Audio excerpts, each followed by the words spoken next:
Anecdotario, con Luis Alberto Fernández García. Efraín Mendoza Zaragoza es sociólogo y maestro en historia por la Universidad Autónoma de Querétaro. Fue corresponsal de Uno más Uno en el Estado.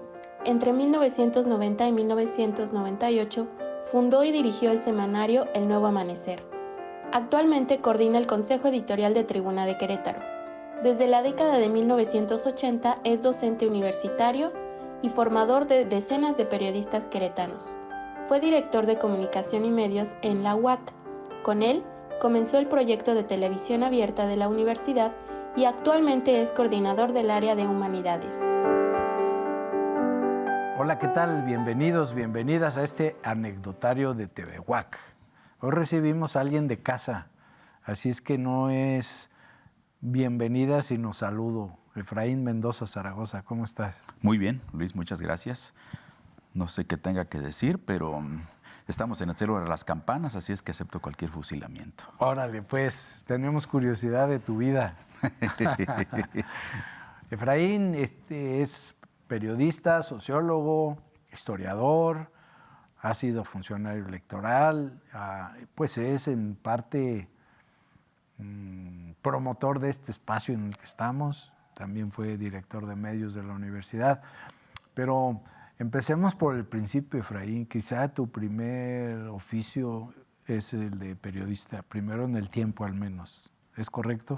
Pues sí, y debo confesar una desmesura. A ver. Empecé escribiendo opinión.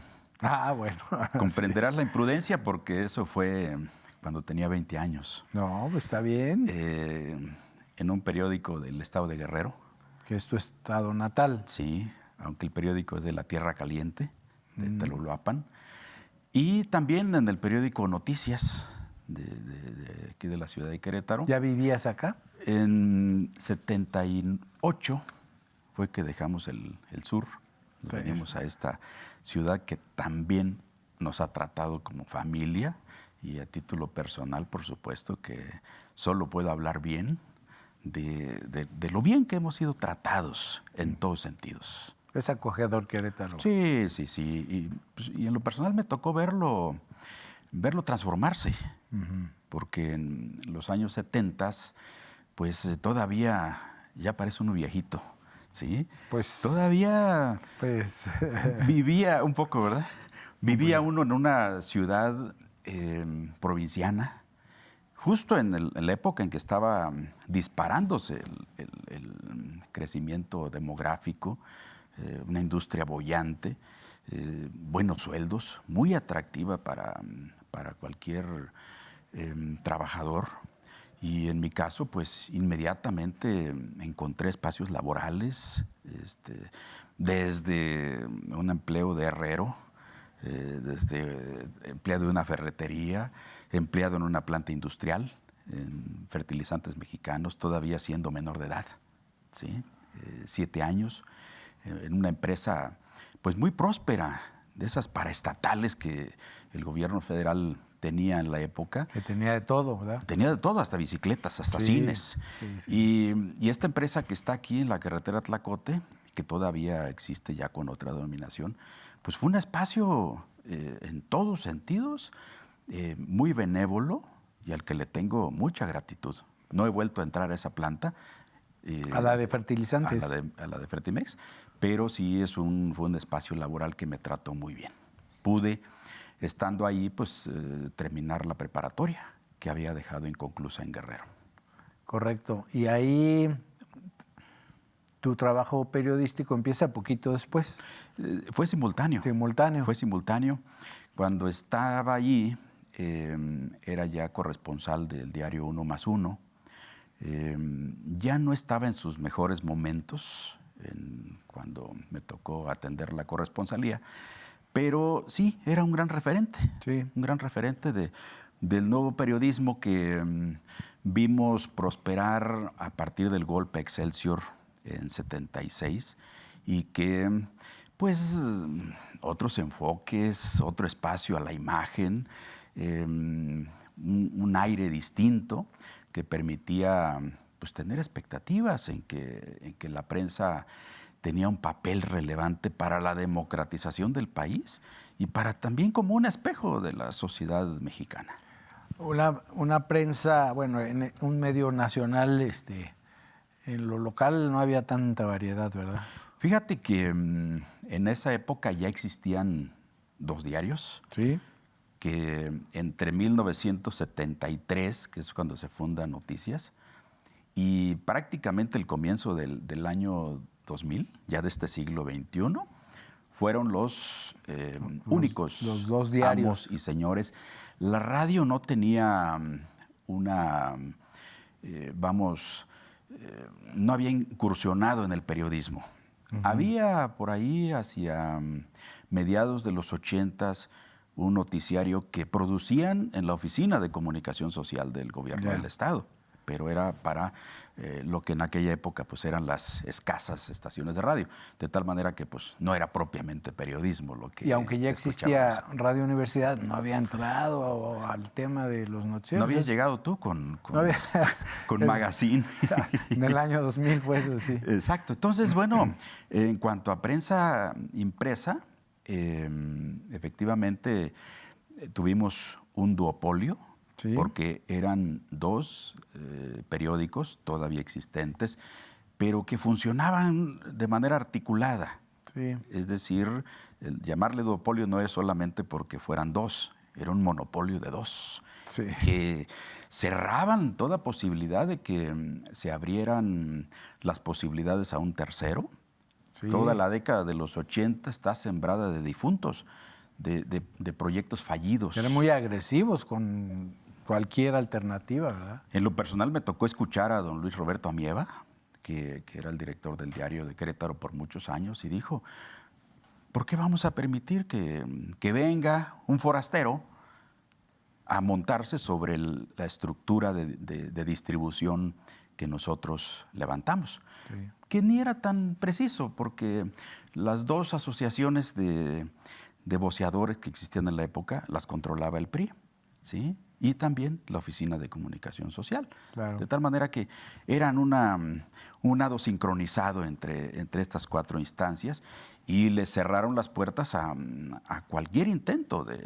A mí me tocó conocer varios casos de esos precisamente que fallecieron en el intento de romper el duopolio. Sí, y eran intocables los medios, esos 2 medios también, y muy incluso impermeables a la Sí, se daban el lujo de citar a los candidatos en sus oficinas para tratar las cuestiones, candidatos a la gobernatura. ¿Sí? Sí. Y bueno, por ejemplo, cuando ya empezamos a tener diríamos, un esquema de mayor apertura política, de mayor pluralización, en 97, ahí citaron a Francisco Garrido Patrón, ¿sí?, para negociar o para por lo menos escuchar la demanda que tenían de mayor cobertura informativa, ¿sí? Y la respuesta fue, ¿cuánto dinero traen? Sí. ¿Sí? Esa era la única llave que abría la cobertura informativa en la época. ¿Cuánto vas a gastar en comunicación social? Así es. Y siempre bajo la premisa de lo que podríamos llamar la doctrina García Balseca, el antiguo dueño de lo que después fue la Organización Editorial Mexicana, propietaria del entonces Amanecer, después Diario de Querétaro, ¿sí?, que decía, ¿con cuánto le va a entrar el gobernador? ¿Sí? Porque todas las críticas que hoy recibe, mañana se convertirán en elogios. En elogios, sí. Y ese es el juego.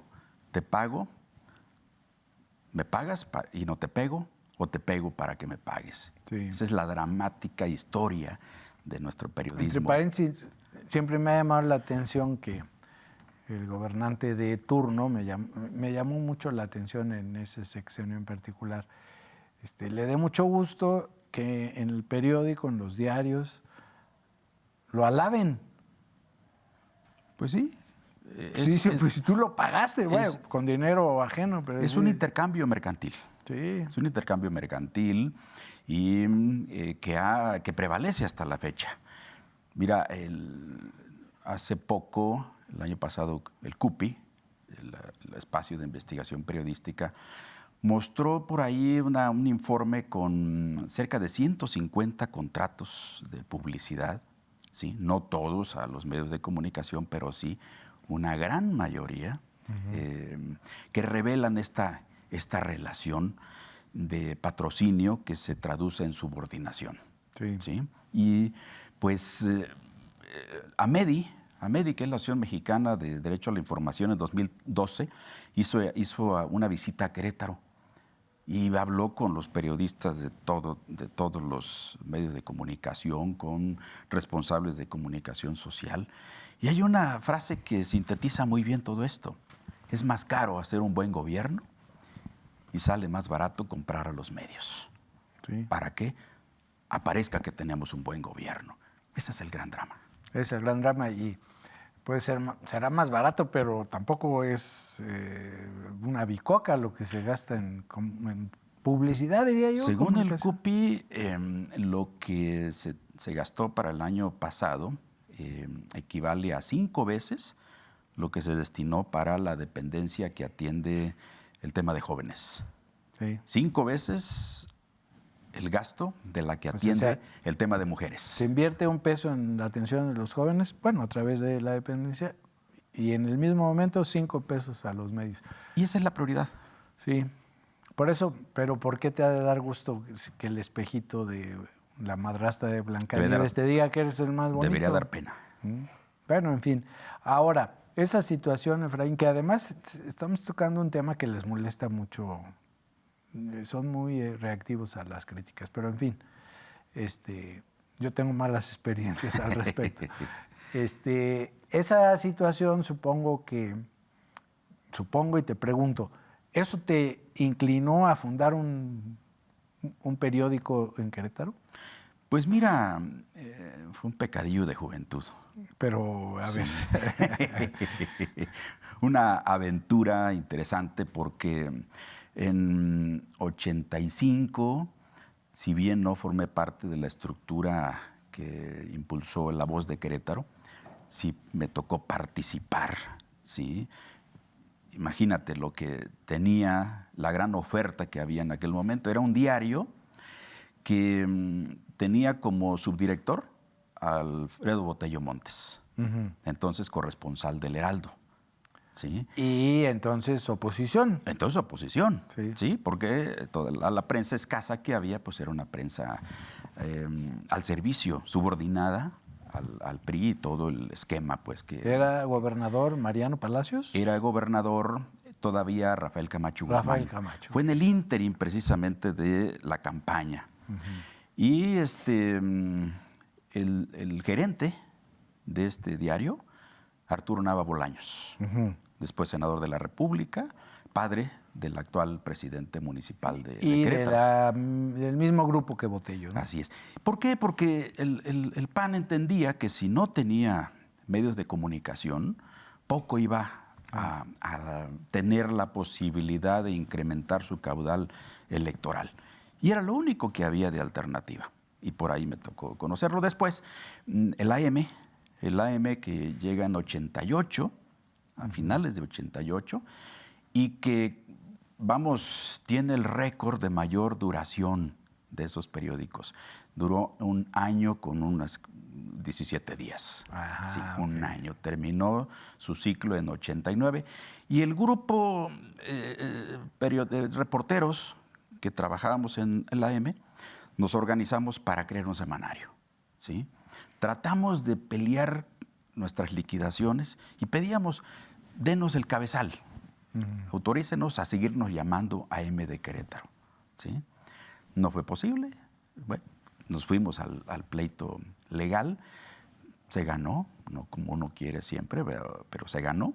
Y eso nos articuló para abrir un semanario que dura entre mayo de 1990 a septiembre de 1998.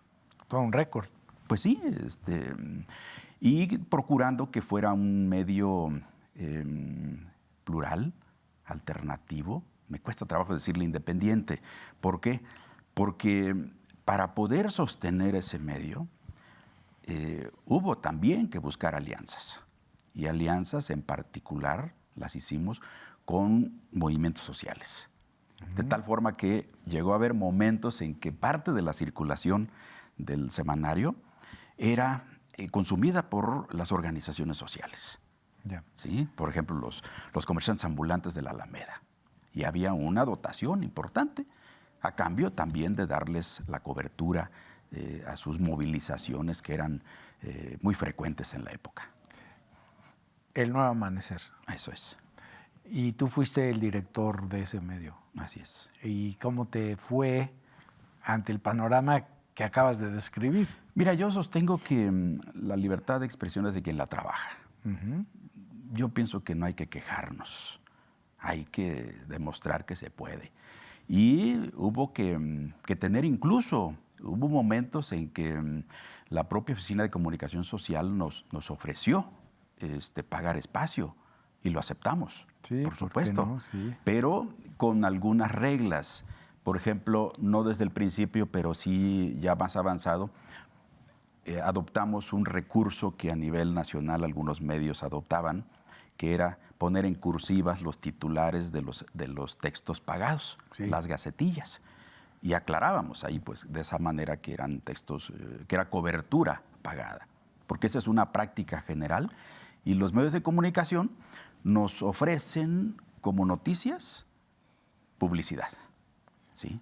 Entonces, pudimos tener una relación armoniosa con el gobierno del Estado y nada hay de lo que pueda uno quejarse hoy del trato que hubo en aquel tiempo. ¿Por qué? Porque nada pedimos tampoco. Y esos contratos o esos espacios pagados que por honestidad con tu audiencia decías, mire, este es un espacio pagado, este no. ¿Nunca te trataron de forzar o presionar a vender también la opinión?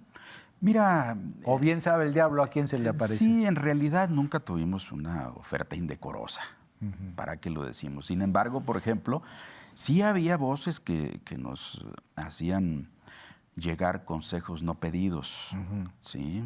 Un alto jerarca católico lo dijo a propósito de un artículo que se publicó sobre el dúo dinámico. Así se refirió el autor a un artículo que pasaba a cuchillo a los dos diarios únicos en ese momento. Y dijo este personaje... Ya ibas a decir el cargo.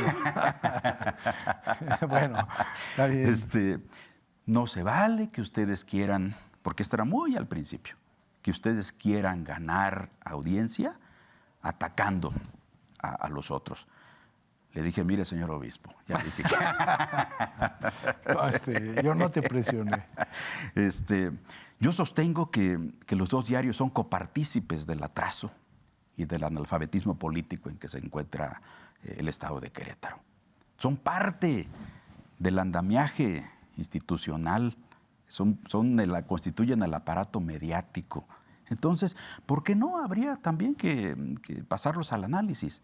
Y en todo caso, pues vamos sometiéndonos al escrutinio, porque buena parte de su sostenimiento proviene de recursos públicos. Sí, casi todo, ¿no? Casi todo. Y bueno, hasta ahí de la venta de ejemplares y... pues... Es lo mínimo lo que llega por ese conducto. La mayor parte son patrocinios, ¿sí? Muchos no declarados. Sí. ¿Sí? Medio espurios. Y eso, 2023, ¿cómo lo ves? Tanto en lo local como en lo nacional, ese panorama. Mira, yo siempre me remito a lo que recomienda Noam Chomsky para referirme a los medios. Noam Chomsky dice, para entender lo que los medios publican hay que considerar lo que él llama 5 filtros. Los 3 primeros son los más aprehensibles, los otros son un poquito más abstractos, pero el primero es la propiedad. ¿Quién es el dueño? Nunca nos enteramos quiénes son los dueños y no pensamos en los dueños cuando leemos los medios. Y si tú revisas, por ejemplo, el Consejo de Administración de Televisa, vas a encontrar ahí a Enrique Krause, junto con Jan González, junto con Balleres, junto con los grandes propietarios de este país. Y eso explica el contenido. De tal forma que hoy los medios de comunicación hay que leer. El segundo es el patrocinio y los terceros son las fuentes de información. Y hay que leer a los medios de comunicación a partir de extraer esos tres aspectos, y eso nos permitirá entender por qué tratan bien a quién y por qué tratan mal a quién. Porque, Efraín, te lo digo y lo quiero decir en ese momento, porque yo creo que estamos mejor que antes. Hay más oxígeno en general y como también se ha democratizado el país, sin decir que estemos en una meta deseable, pero en la escala nacional, que siempre hubo más pluralidad, pues también se nota quién le paga cada medio, ¿no? Así es, hay medios afines al presidente de la República. La jornada. Y también, por ejemplo, en Radio Universidad, digo, bueno, yo oigo programas, digo, nunca habíamos tenido algunos programas tan gobiernistas como hoy los tenemos. Sí. En fin. A veces es lamentable, sin embargo, es parte de... Es lo que hay. Como dices tú, no me quejo, hay que... Exacto. Entonces, yo veo con buena expectativa. Sí. La confrontación incluso que el presidente de la República sostiene con los medios la veo sana. Sí. Yo no los considero ataques. Y ¿sabes qué? Tanto en lo federal, pero incluso en lo local, yo creo que hay un ambiente menos represivo, porque digo... Algunos fue muy mal por tratar de ser críticos y ahora aguantan más vara. O sea, sí. O es más cara la represión, entonces no le meten, ¿no? Así es. Oye, Efraín, ya me están haciendo unas señas obscenas aquí. Y la verdad, hemos hablado algo de periodismo, menos de lo que quisiera. Tú eres una referencia en el periodismo en Querétaro, me queda claro, pero nos quedan temas pendientes. Ojalá y aquí los productores nos permitan seguir, porque quisiera que abordáramos tu experiencia como funcionario electoral. Sigues escribiendo opinión, eres historiador y también me interesa tu visión como sociólogo de la religión, que así te tengo. Muchas gracias. Muchas gracias, Luis. Ya ves que no sabíamos de qué íbamos a hablar y no nos alcanzó nada el tiempo. Exacto, ya habrá oportunidad. Ya habrá oportunidad del capítulo 2. Te agradezco mucho, así como al equipo de producción y a todos ustedes por su atención. Hasta la próxima, misma hora, mismo lugar. Muchas gracias, Luis.